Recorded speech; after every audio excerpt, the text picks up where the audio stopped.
me llamo Lucía, tengo 57 años y desde hace más de un año vivo sola en una casa antigua a las afueras de la ciudad, en la que no hay nada especial salvo el silencio, que se ha convertido para mí en el mayor lujo después de muchos años de matrimonio. Donde la presencia diaria de alguien ya no significaba cercanía desde hacía tiempo. Compré la casa no porque soñara con una vida solitaria en una zona verde, sino más bien porque quería huir de todo lo que había dejado de ser mío, de los sonidos de una voz familiar que, con cada año, se volvía más incomprensible, y del papel que había desempeñado durante mucho tiempo, el de una esposa atenta, a la que dejaron de escuchar mucho antes del divorcio. En la nueva casa no traté de crear algo perfecto, me bastaba con que el techo no goteara, que la tetera funcionara, y que en el pasillo no hubiera objetos que recordaran una presencia que no había elegido. Las primeras semanas después de la mudanza me acostumbraba a cosas simples, a que nadie llegara tarde a casa, a que el timbre en la puerta fuera una excepción y no una costumbre diaria, y a que la mañana no comenzara con frases como ¿dónde está mi camisa?, sino con el silencio en el que se puede preparar café sin prisa. Una mañana, justo cuando me disponía a salir de casa, encendí al mismo tiempo la tostadora y la tetera, y de repente se cortó la luz en la cocina. Al principio pensé que simplemente había saltado el interruptor, pero cuando vi que el enchufe chispeaba y de él salía un olor a plástico derretido, me quedó claro que era algo más serio. Llamé a Valeria, mi hija. Contestó de inmediato, sin demasiada calidez, aunque tampoco con frialdad, con ese tono que suele usar cuando habla con alguien a quien quiere, pero mantiene a distancia, como si temiera que preguntas más íntimas exigieran respuestas más cercanas. Mamá, le diré a Julián que pase después del trabajo. Justo ayer me contó que en su obra tuvieron un problema con la instalación eléctrica, estuvo lidiando con eso varias horas, dijo, y comprendí de inmediato que no me dejaba opciones. Julián es su esposo. Mi yerno. Un hombre en quien rara vez pensaba, porque nuestra interacción siempre fue correcta, contenida, casi profesional. Nunca fue familiar, nunca trató de acercarse, y eso era cómodo, sin reproches, sin expectativas, sin verdadera presencia. No quería que viniera, no porque sintiera algo concreto, sino porque en mi espacio, que apenas había aprendido a llamar mío, aparecería un hombre con el que no me unía nada salvo un lazo familiar formal. Pero oponerme habría sido incorrecto. Hacia la tarde, estaba de pie junto a la ventana con una taza de té cuando vi un coche conocido. Julián bajó del auto despacio, como siempre, con esa calma que es o innata o demasiado bien ensayada, con una camiseta de trabajo azul oscuro, una caja de herramientas y una mochila. Buenas tardes, dijo cuando abrí la puerta, y en su voz no había ni calidez cortés ni frialdad, una entonación neutra, en la que aún quedaba algo no dicho. Pasa, te muestro lo que pasó, respondí brevemente, sin fingir alegría, pero tampoco dejándole motivos para sentirse no bienvenido. Fuimos a la cocina, le mostré el enchufe, se agachó y empezó a desmontar la carcasa de inmediato. Yo me mantuve cerca, conteniéndome, como si mi presencia fuera solo acompañamiento técnico. Aquí se siente acogedor, dijo de repente, sin dejar de trabajar. Lo miré, sin entender de inmediato qué le hizo pronunciar esa frase, pero algo en su silencio me pareció más sincero que las palabras mismas. Acogedor es cuando no necesitas fingir, respondí, como si hablara de la casa, aunque era mucho más sobre todo lo demás. Él levantó la vista hacia mí, y su mirada fue inesperadamente directa, no desafiante, no insistente, solo de esas que de pronto hacen que la habitación parezca demasiado pequeña. Se quemó una fase, dijo, pero ya la cambié. Se incorporó, se limpió las manos, apartó una silla, y pensé que con eso todo terminaría, pero no se apresuró a irse. Si hay algo más, lo reviso, dijo tranquilamente. Debajo del fregadero gotea algo, respondí sin pensar si era el momento adecuado ni si realmente era necesario. Julián volvió a inclinarse, comenzó a revisar algo, y yo en ese momento observaba sus manos. Precisas, cuidadosas, seguras, y sentí que dentro de mí surgía algo que no esperaba sentir en su presencia, curiosidad, pero no por lo que hacía, sino porque justo ahora eso dejó de parecerme indiferente. Pasaron unos minutos en silencio, pero en ese silencio no había frialdad, solo concentración. Y algo dentro de mí hizo clic, no ruidosamente, pero con certeza. Igual que entonces, en el enchufe, no fue coqueteo, ni una escena de una obra prohibida, ni una insinuación. Pero tampoco fue solo ayuda. Y yo, a diferencia de él, lo comprendí con claridad en ese momento. Después de su visita, no le conté a Valeria nada más allá de lo obvio. que Julián había arreglado el enchufe y que todo funcionaba bien. Ella respondió con sequedad, sin preguntas de más, dijo simplemente, bien, y, como siempre que no quiere prolongar la conversación conmigo más de lo necesario, se apresuró a colgar. Yo no añadí nada. No quería mentir ni inventar explicaciones que ni siquiera yo tenía claras. Al día siguiente, mientras leía en la cocina, oí como un coche conocido se detenía lentamente frente a mi casa. Supe quién era antes de verlo.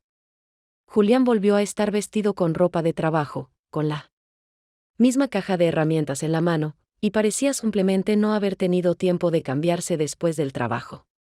Pero en su postura no había ni obligación ni la incomodidad típica de quien aparece por segunda vez sin ser invitado. Pensé que tal vez debajo del fregadero valía la pena revisar otra vez, dijo desde el umbral, y en su voz no había disculpa, solo una confianza tranquila de que el motivo era suficiente, incluso si no era del todo técnico.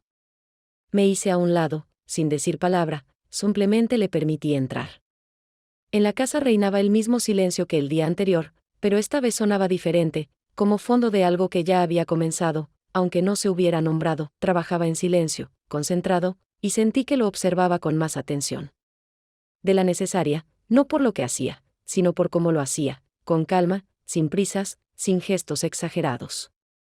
Su espalda ligeramente encorvada bajo el fregadero, su mano maniobrando con destreza, y me sorprendí pensando que su cuerpo no se veía ajeno en ese espacio.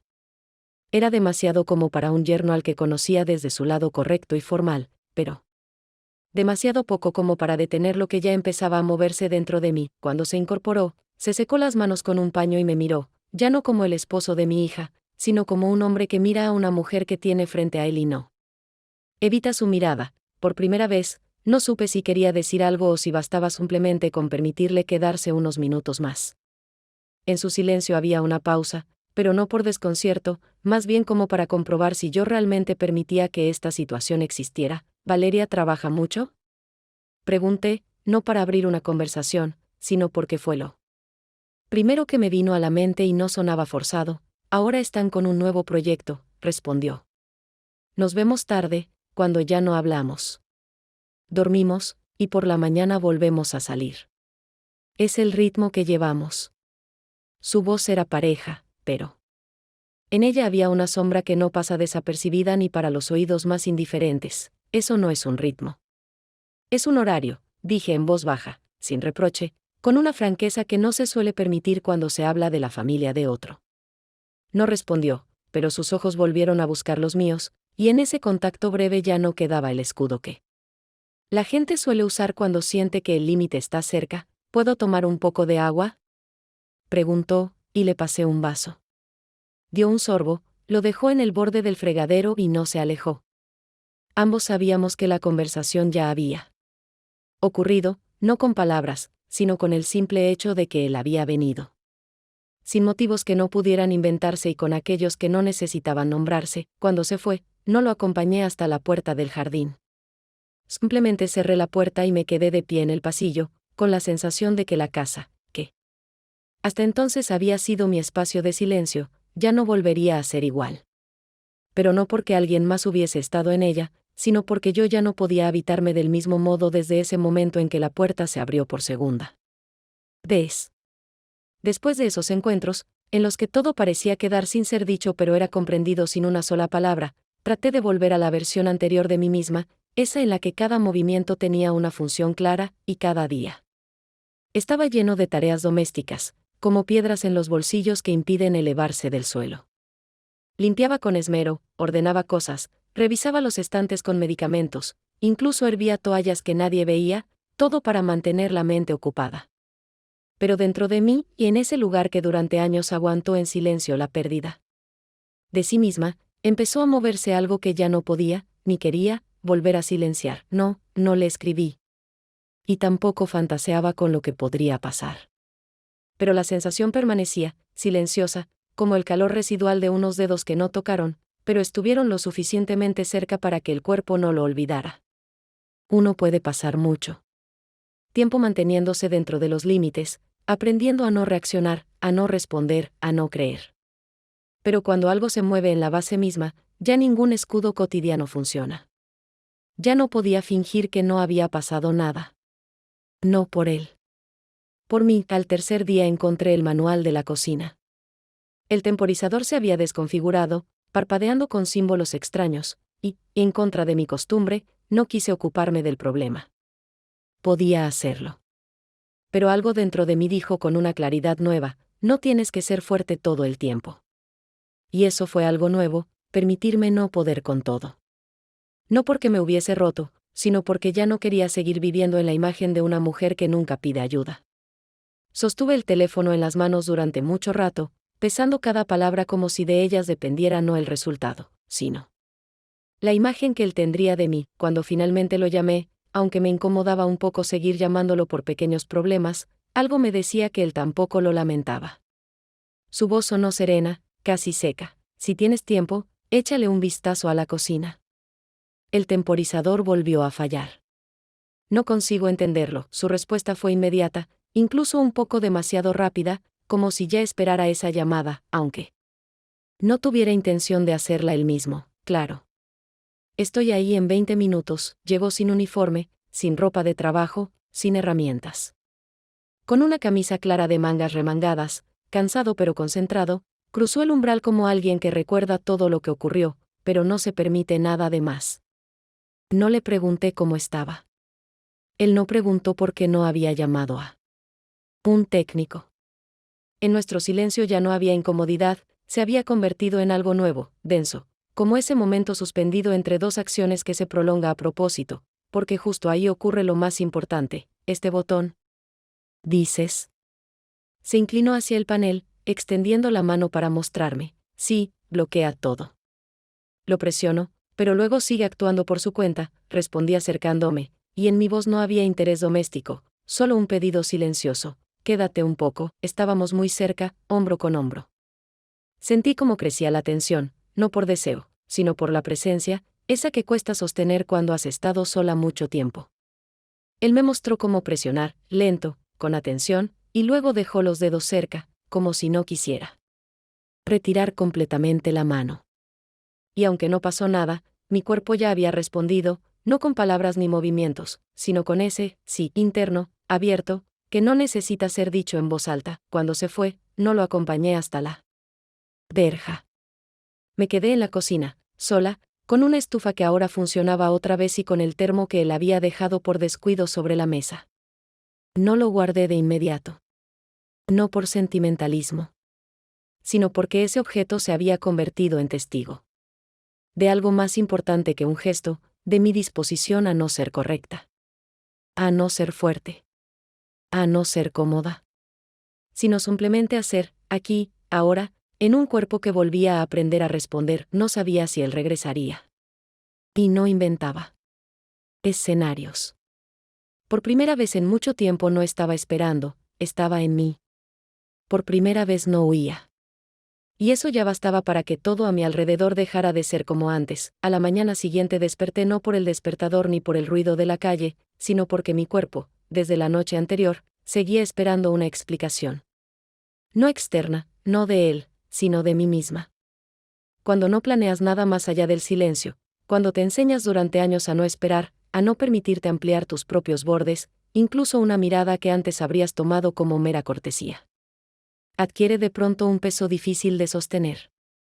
Estaba sentada en la cocina, mirando la silla donde él se había sentado la noche anterior mientras explicaba todo en silencio, y me descubrí pensando que no sentía culpa, ni miedo, ni ganas de corregir nada, sino una sensibilidad aguda, casi física, hacia el hecho de que algo dentro de mí ya se estaba moviendo, aunque todavía no tuviera nombre. Valeria llamó cerca del mediodía. Su voz sonaba igual que siempre, con ese mismo control tenso que usaba cada vez que quería parecer equilibrada y tranquila, aunque yo sabía, si llamaba sin motivo, era porque un motivo existía, solo que aún no lo había formulado. Me preguntó si todo estaba bien, cómo iba la cocina tras la reparación, si necesitaba algo más, y cada frase suya sonaba demasiado cautelosa, como si no estuviera comprobando el estado de la instalación eléctrica, sino el de mi sinceridad. Todo bien, le dije. Julián vino otra vez. Me ayudó con la cocina. Después de esas palabras, su silencio duró un poco más de lo normal. No fue dramático, pero sí perceptible, lo suficiente para que yo comprendiera que algo había captado. Él no lo mencionó, respondió al fin, pero sabía que había estado allí. ¿Sabes? Tiene esa expresión en la cara cuando dice solo la mitad de la verdad. Ese momento me hizo enderezar la espalda, como ante una pregunta inesperada para la que no se tiene una respuesta preparada. Le pedí que viniera.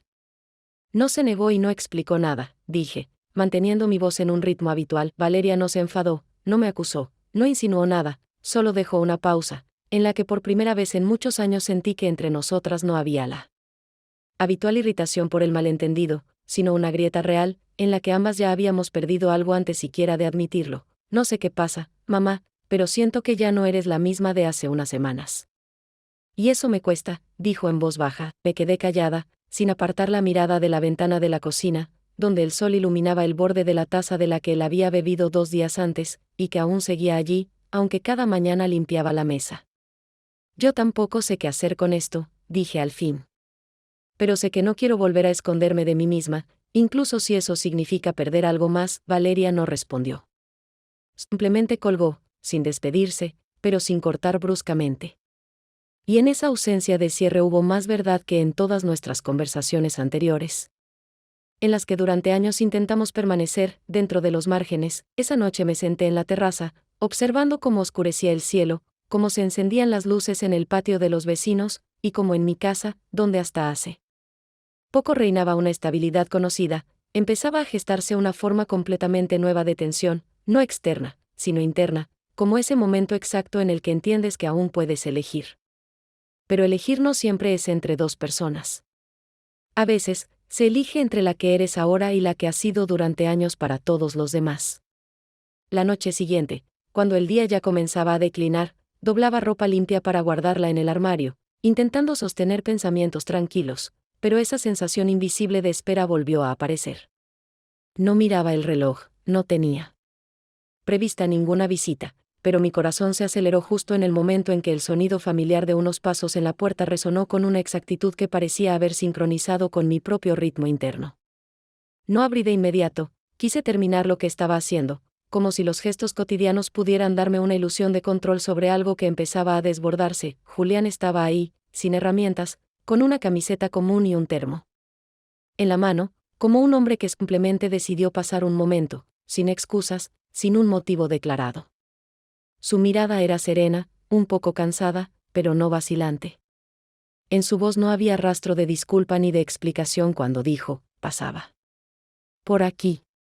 Pensé que tal vez había algo que revisar. No se ha roto nada, pero puedo hacer café, respondí, sin intentar justificar su presencia, y me aparté para dejarle entrar. Nos sentamos en la cocina y ninguno de los dos se apresuró a empezar una conversación. En su silencio había algo nuevo, perceptiblemente cálido pero también contenido, como si quisiera comprobar si yo también sentía ese cambio. Preparaba el café sintiendo como la tensión en el aire se volvía más espesa, pero no era la tensión de huida, sino la que atrae, la que te obliga a mirar con más atención cada movimiento. ¿Sabes? Cuando uno llega sin motivo, eso significa que simplemente quiere estar aquí, dijo mientras giraba suavemente la tapa del termo. Sus palabras no eran al azar, parecía que llevaban tiempo esperando salir, pero ahora sonaban casi tranquilas. Cuando alguien viene a mi casa, siempre es un acontecimiento, respondí sin apartar la mirada. En esa frase simple no había ningún juego, solo un hecho. Mi casa no era un lugar al que alguien viniera solo a estar. Él me miró con atención, como si comparara mis reacciones con algo que llevaba dentro, algo invisible para los demás. No eres como dicen que eres, dijo después de una breve pausa. ¿Y cómo dicen que soy? Pregunté, aunque podía imaginar la respuesta. Dicen que eres cerrada, que mantienes a todos a distancia. Su voz no tenía reproche, era más una constatación que una opinión. Sonreí, pero sin ironía. No con todos, respondí. En voz baja, pero con seguridad. Sus ojos se hicieron aún más profundos por un instante, y entendí que esa conversación ya no necesitaba más palabras. Nos quedamos allí, simplemente mirándonos, y el silencio no era un muro, se volvió testigo de que algo había comenzado entre nosotros, incluso si ninguno lo nombraba en voz alta. Cuando se levantó, no le pregunté si volvería. Él no hizo promesas, pero yo ya sabía que esa línea que ambos habíamos sentido no desaparecería solo porque decidiéramos ignorarla. Ya no hablábamos de sus visitas. Ocurrían como si se hubieran convertido en una nueva costumbre, aunque jamás se acordaron ni se planearon. Él llegaba tarde, cuando el crepúsculo ya había borrado los límites entre los días laborables y los fines de semana, entre lo correcto y lo permitido, y yo lo recibía cada vez con la misma calma, sin invitarlo, pero tampoco con sorpresa, como si en nuestro silencio ya hubiese nacido un acuerdo tácito, sellado no con palabras, sino con el simple hecho de repetirse. No buscábamos pretextos, no inventábamos razones por las que él estaba allí, ni porque yo no hacía preguntas. Todo lo que ocurría entre nosotros se desarrollaba con lentitud, con esa precisión que no proviene de la pasión, sino de un acuerdo interior. Su mano tocaba la mía no para iniciar algo contundente, sino para dejar una huella que no se borraría, incluso si ambos decidiéramos parar una noche, cuando se quedó más tiempo de lo habitual. Estábamos sentados en el sofá de mi habitación, y la conversación, que había comenzado hablando de una lámpara nueva, se deslizó lentamente hacia algo más profundo. Aquí se está cómodo, dijo, pasando los dedos por el borde de un cojín. Es porque aquí no se puede entrar con mentiras, respondí, sin girar la cabeza, y en mi voz no había dureza, solo claridad. Él se inclinó más cerca, no de golpe, sino como si fuera la única acción natural en ese instante. Y cuando sus labios tocaron los míos, no hubo una explosión en mi cuerpo, en cambio, surgió un estado de aceptación serena, como si el silencio finalmente hubiera encontrado su forma. No fue un primer beso de historia juvenil, donde el corazón late con violencia. Fue un beso entre dos personas que hace mucho perdieron el derecho a lo nuevo, pero aún así se permitieron otro comienzo. No teníamos prisa. Todo ocurría con una delicadeza tal, como si él no solo hiciera lo que deseaba, sino que intentara sostener las sombras que mi piel arrastraba de tantos años en los que no me veían.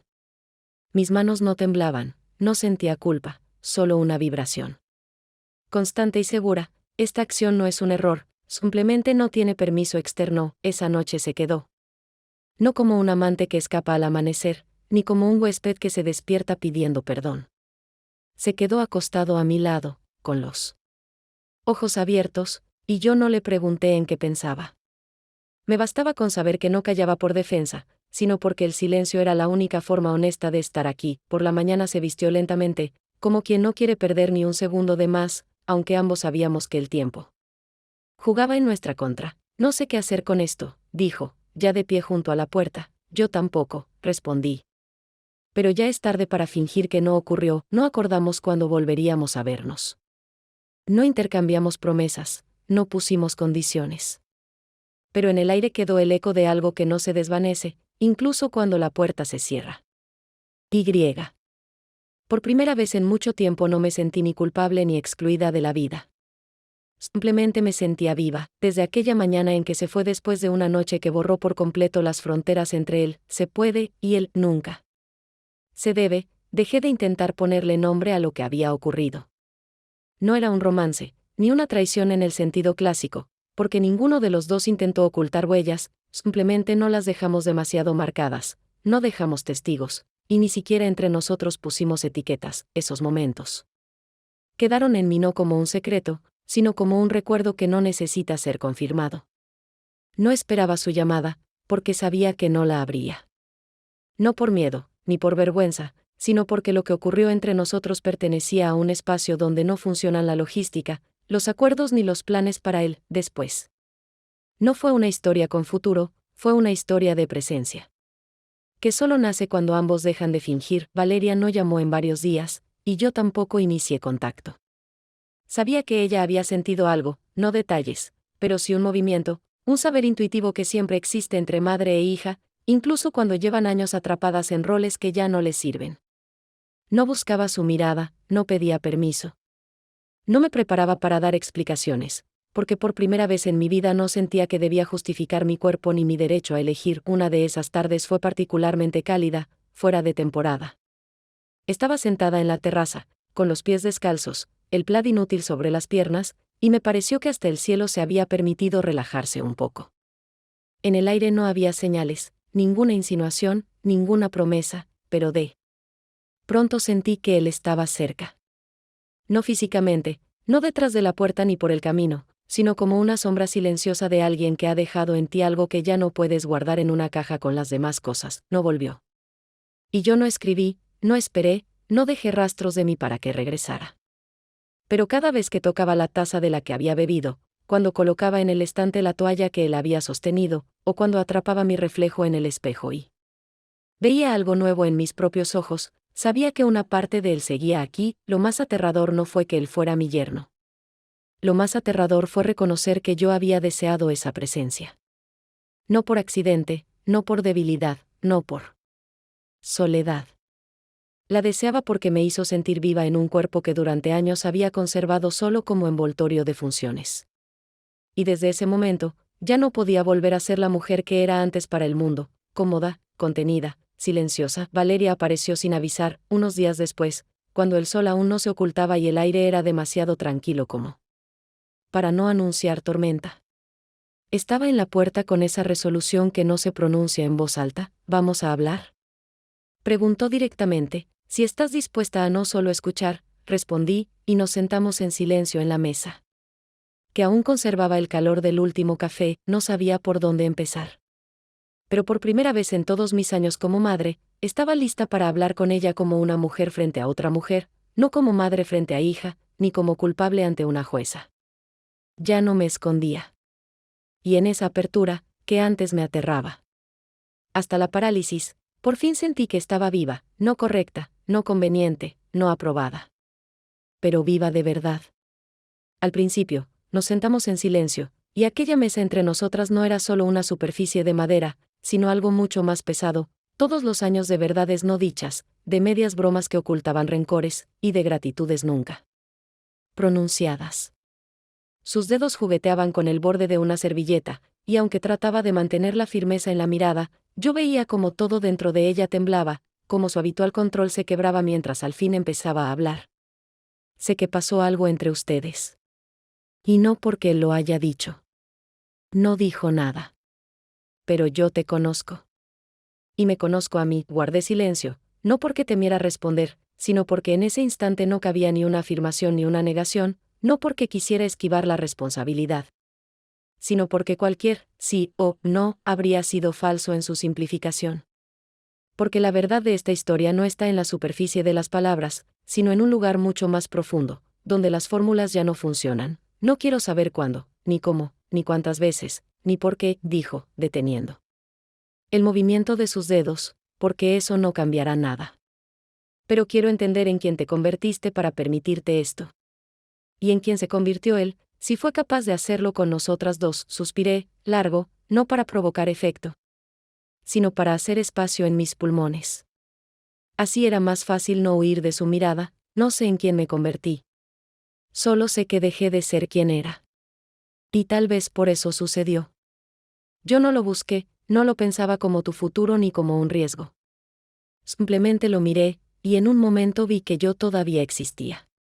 Como mujer. No como madre, no como fondo, no como una voz al otro lado del teléfono. Valeria apartó la mirada, como si lo que acababa de escuchar no la ofendiera, sino le abriera algo que no estaba lista para enfrentar.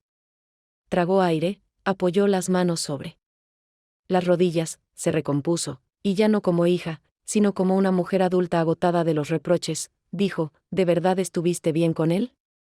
¿O solo fuiste cómoda cuando él se sintió solo? Esa pregunta dolía, porque no era emocional, era precisa, tal vez ambas cosas. No me estoy justificando. Y no lo estoy defendiendo. Sé lo que él hizo, y sé lo que hice yo. Pero también sé que por primera vez en muchos años no viví según expectativas ajenas. No pedí amor. No pedí reconocimiento. No pedí nada. Y él no me prometió nada. Solo fuimos, una tarde, una noche, una presencia. Y fue real. Aunque fuera incorrecto, Valeria no respondió de inmediato. Sus ojos estaban secos, pero en ellos se movía algo mucho más profundo que las lágrimas, algo que se rompe, pero no se desmorona, algo que oprime el corazón, pero no lo destroza. No me duele que él me haya traicionado. Me duele que lo hicieras tú. Porque tú eras el lugar donde yo debía sentirme a salvo. Cerré los ojos un instante, porque cada palabra suya me atravesaba con una exactitud más punzante que cualquier acusación, lo sé. Y no me avergüenzo de mí como mujer. Pero me duele por ti, como hija. No puedo deshacer lo que pasó. Pero puedo estar contigo ahora, con sinceridad, sin envolver esto en una falsa moralidad. Tomé una decisión. Tal vez por primera vez en mi vida, no como madre, no como ama de casa, no como quien elige el mal menor. Tomé la decisión de estar en mí. Valeria se levantó, caminó por la habitación, tocó la estantería con libros que una vez me ayudó a organizar. No dijo nada durante un buen rato. Y cuando se acercó a la puerta, no le pregunté si volvería. Sabía que esa conversación no había terminado. Simplemente había echado raíces. Y algún día de allí crecerá algo, tal vez distancia. Tal vez una nueva cercanía. Pero sin duda, no el silencio. Pasaron varios días después de la conversación con Valeria, y mi casa se volvió un poco más pesada, no por las palabras que se dijeron, sino por el silencio que quedó tras ellas. Ya no era aquel silencio pacífico que antes tanto valoraba, ese alivio frente a voces ajenas, ese espacio propio.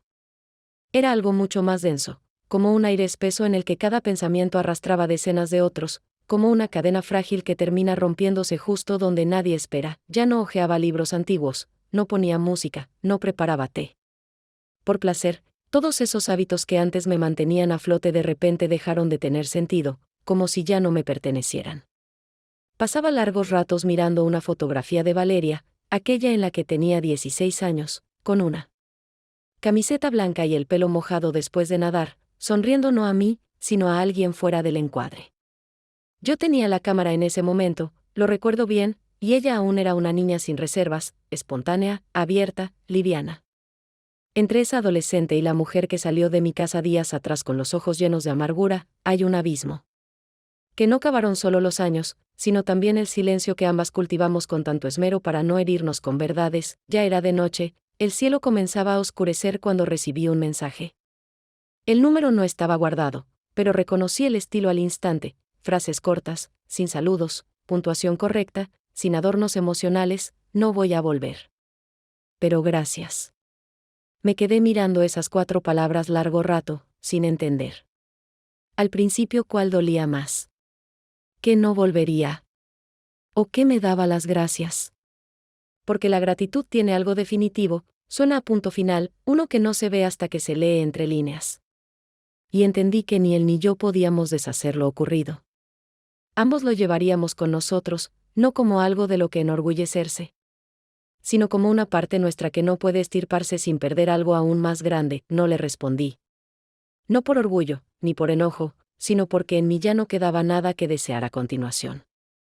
Todo lo que tenía que suceder, ya había sucedido. Todo lo que tenía que arder, ya era ceniza dentro de mí. Todo lo que debía doler, seguía doliendo, pero ya sin esa agudeza inicial que golpea el pecho los primeros días, cuando lo perdido y lo prohibido se enredan sin remedio. Salí al jardín, descalza, sin abrigo, porque las noches aún conservaban algo de calor. El cielo estaba oscuro, pero no negro, lo llenaba una luz difusa, como la intuición de que algo más vendrá, aunque no sepas qué. Toqué los pasamanos, aún marcados por el roce de sus manos, y supe, esta historia no es sobre él. Ni siquiera sobre Valeria. Esta historia es sobre mí. Sobre una mujer que vivió mucho tiempo para los demás, que se diluyó durante décadas en roles ajenos, y que un día, no por debilidad, no por desesperación, sino por autenticidad, se atrevió a permitirse ser, y aunque eso me cueste la relación con mi hija, la calma frente al espejo o la confianza en mí misma, no me arrepiento. Porque hay cosas que no se pueden devolver sin perderse por completo. Y yo elegí no volver atrás. Pasaron algunos días desde aquella última noche, cuando la puerta se cerró detrás de él definitivamente, dejando no un vacío, sino una especie de silencio complejo y con múltiples capas, que no podía describirse como frío ni como tranquilizador.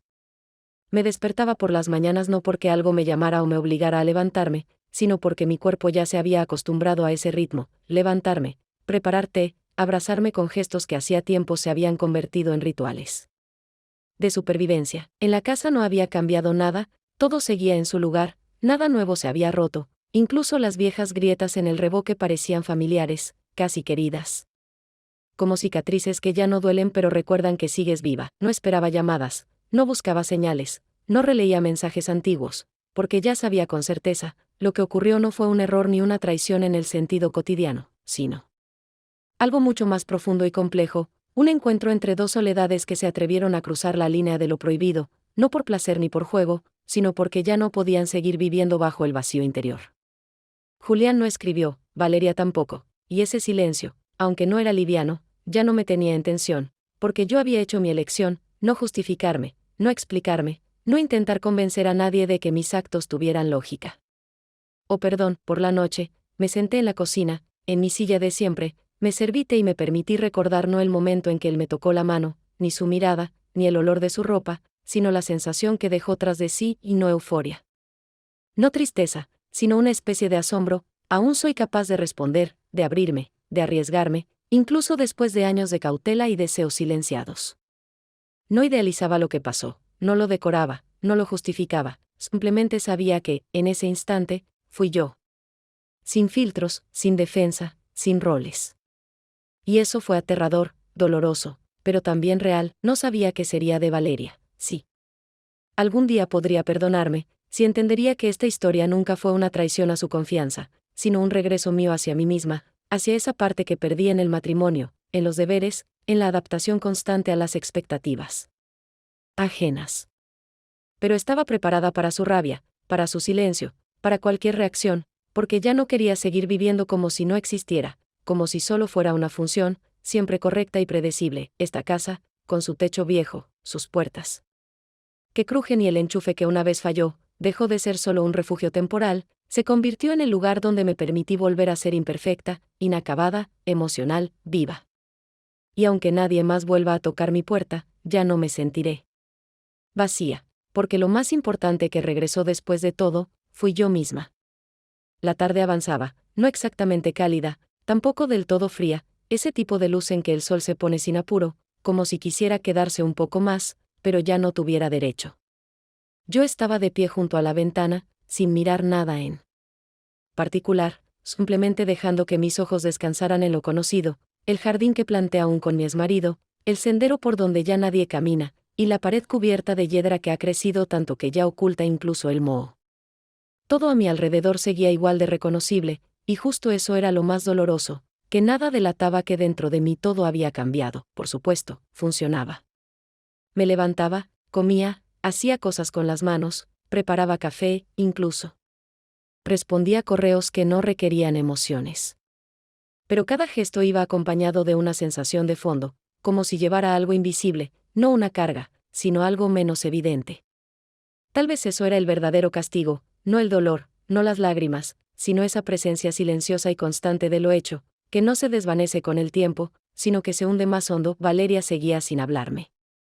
No sabía si leía mis mensajes o los borraba sin abrir. No escribía nada importante, porque ya no sabía que podía considerarse importante. ¿Su cumpleaños?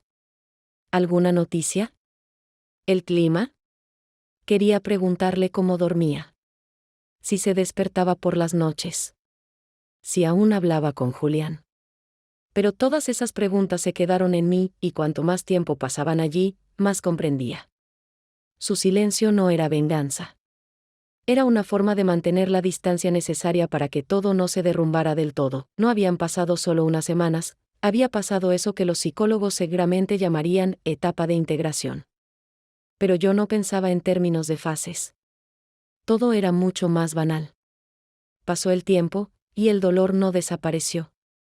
Solo se volvió fondo. Dejé de justificarme ante mí misma. Dejé de buscar palabras que hicieran esta historia menos sucia. Simplemente reconocí, herí a mi hija. No fue solo una falta moral, fue una acción que abrió una grieta. Y por más veces que me repitiera que no lo planeé, que simplemente ocurrió, sabía que eso también era un autoengaño. Nada ocurre, simplemente. Permitimos algo, no en conjunto, sino primero dentro de nosotros. Avanzamos hacia el borde paso a paso, justificando cada movimiento, hasta que un día descubrimos que ya no hay regreso. No fui una excepción. Yo también crucé el límite. Y ahora vivía no con culpa como tal, sino con la certeza de que no hay modo de arreglarlo. Sobre Julián, pensaba de forma distinta. No lo odiaba, no lo idealizaba. Su imagen se había suavizado en mi memoria, como los objetos que quedan bajo la lluvia, conservan la forma, pero pierden nitidez. Él no fue ni héroe ni villano. Fue una persona que se permitió lo mismo que yo. Y, como yo, desapareció, no huyó, simplemente se desvaneció. Como lo hacen quienes no quieren tocar. Más el dolor compartido, no fui víctima. Ni vencedora. Fui participante. Esa es la posición más incómoda. Porque no puedes escudarte en definiciones simples. Ni siquiera decirte, lo haría distinto. Porque si hubieras podido, lo habrías hecho. Pero no lo hiciste, y aún así, a pesar de todo, no me arrepentí de haber sido esa mujer en ese momento. El dolor no venía del pecado, ni de haber roto lo establecido, sino de saber que para volver a sentirme viva, tuve que herir a quienes amaba. Y eso es lo más difícil, pero ahora sabía, no todo dolor tiene sentido. Y no toda acción tiene justificación. Pero a veces lo vivido, incluso lo sucio, incluso lo imperdonable, es el único punto desde donde se puede empezar a mirarse con honestidad. No como buena o mala persona, sino como alguien que, por fin, ya no se miente sobre lo que siente.